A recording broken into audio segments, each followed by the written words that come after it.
मैं रात में सपने देखता हूँ तो वो मुझे सच्चे लगते हैं। मैं फ़र्क नहीं कर सकता, मेरे सपने में मौजूद लोग वे बहुत सच्चे लगते हैं। मैं उनसे बात कर सकता हूँ, मैं उन्हें छू सकता हूँ और घटनाएं भी होती हैं। फिर जब मैं जागता हूँ मुझे पता होता है कि वो भ्रम था।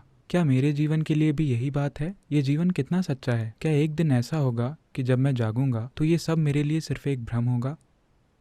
The problem is you're reading bits and pieces of Zen. समस्या ये है कि आप ज़ेन को टुकड़ों में पढ़ रहे हैं। ठीक है, ज़ेन के टुकड़े खतरनाक हैं। किसी भी चीज़ के टुकड़े खतरनाक होते हैं। अब आप जो कह रहे हैं वो एक तरह से सच है, क्योंकि आपके जीवन का 99% हिस्सा सिर्फ विचार और भावना है। विचार और भावना सिर्फ जीवन को चित्रित करते हैं, वो जीवन नहीं है ना? जब 99% समय आप केवल जीवन के बारे में सोच रहे हैं, भावना भी एक तरह का विचार ही है, एक रसीला विचार है ना?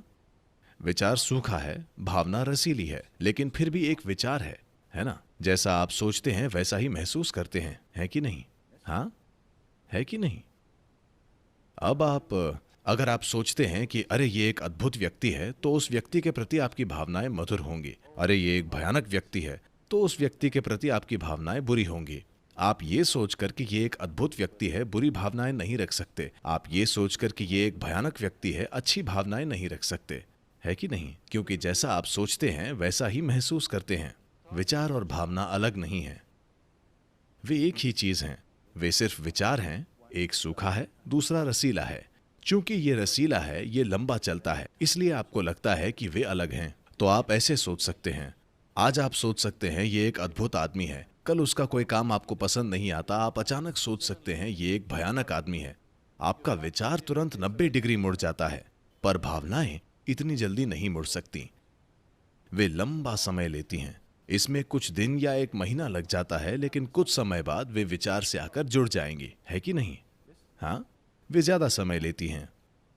भावनाएं तुरंत नहीं मुड़ेंगी, इसीलिए आपको लगता है कि वे अलग हैं। वे अलग नहीं हैं, वे एक ही हैं। ये सिर्फ विचार हैं, एक सूखा है, दूसरा रसीला है। तो आपका पूरा जीवन सिर्फ विचार और भावना है। तो ये एक सपने की तरह ही है। ये है। तो अब आप ज़ेन पढ़ रहे हैं, तो आप चांगत्सू को जानते होंगे, जिन्होंने एक बार ऐसा किया था। चांगत्सू एक महान ज़ेन मास्टर थे। उनके मठ में कई भिक्षु थे और वे एक जाने माने गुरु हैं। एक दिन सुबह अचानक वे बहुत दुख की स्थिति में हैं। तो जब उन्होंने गुरु को दुख में देखा तो हर कोई घबरा गया। गुरु दुख में हैं तो वाकई कुछ बुरा हुआ होगा, क्योंकि वे हमेशा खुश और अच्छे रहते हैं। तो सबसे वरिष्ठ भिक्षु धीरे धीरे उनके पास पहुंचे और उन्होंने पूछा, मास्टर क्या हुआ? वे बोले, मुझे परेशान मत करो, मैं बहुत परेशानी में हूं, चले जाओ। भिक्षु बोले, अगर आप परेशान हैं तो वो हमारे लिए मौत होगी, हमें बताएं कि आपको क्या चीज परेशान कर रही है। तब चांगत्सू बोले, कल रात मैं सपने में एक तितली था।